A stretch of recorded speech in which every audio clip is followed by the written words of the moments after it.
Sir பிறந்த குழந்தைகளுக்கு அதுக்கு அடுத்தது வர்றேன்.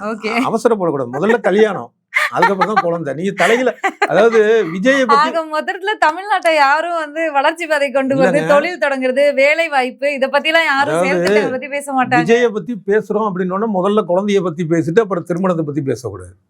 நம்ம தமிழ் கலாச்சாரம் திருமணம், திருமணத்துக்கு அப்புறம் குழந்தைக்கு போவோம்.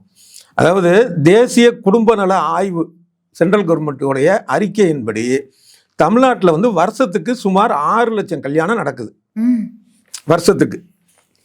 இதில் ஒரு பவுனோட விலை இன்னைக்கு 1,20,400 ரூபா.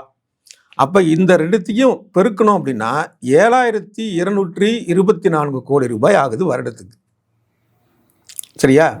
ஒன்று. அடுத்தது ஒரு தரமான பட்டுப்புடவை குறைஞ்சபட்சம் 10,000 கணக்கு பண்ணோம் அப்படின்னா அதுக்கு மட்டுமே 600 கோடி ரூபா ஆகுது. என்ன மொத்தம் 7,824 கோடி ரூபா அந்த கல்யாணத்துக்கு மட்டுமே எடுத்து வைக்கணும். அதாவது இது என்ன சீர்? அண்ணன் சீர்.